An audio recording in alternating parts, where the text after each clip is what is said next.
తాకట్లో ఉన్న మీ బంగారాన్ని విడిపించి ఆ రోజు ఆన్లైన్ రేటుకి కొంటాం. Sharma gold company.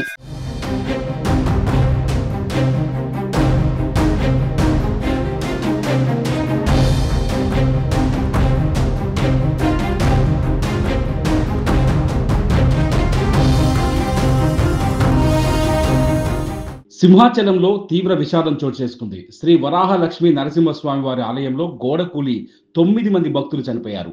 పలువురికి తీవ్ర గాయాలయ్యాయి. వారిని హుటాహుటిన ఆసుపత్రికి తరలించారు. అత్యవసర చికిత్స అందిస్తున్నారు. స్వామివారికి నిర్వహించే వార్షిక చందనోత్సవం వేడుకల సందర్భంగా భారీగా భక్తులు తరలిరాగా 300 రూపాయల టికెట్ కౌంటర్ దగ్గర గాలివానకు గోడ కూలి పెను ప్రమాదం జరిగింది.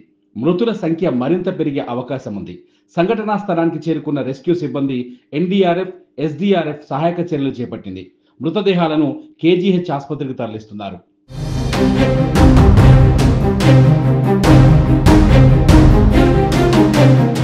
సింహాచలం లక్ష్మీనరసింహస్వామి వారికి ప్రతి సంవత్సరం చందనోత్సవం నిర్వహించడం ఆనవాయితీగా వస్తోంది.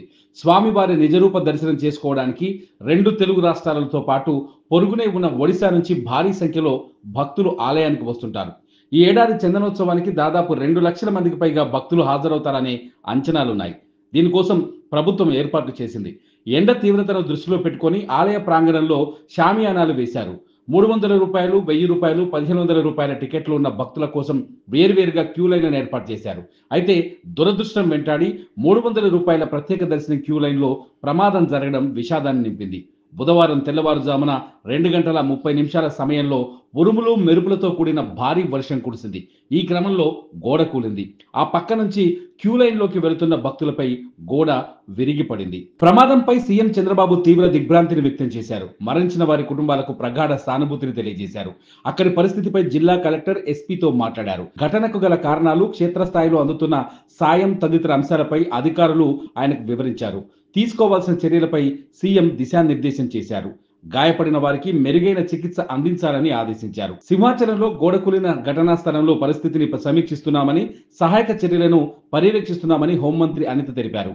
సింహగిరి బస్టాండ్ నుంచి ఎగువకు వెళ్లే మార్గంలో షాపింగ్ కాంప్లెక్స్ వద్ద 300 రూపాయల టికెట్ క్యూ లైన్ సిమెంట్ గోడ కూలిందన్నారు.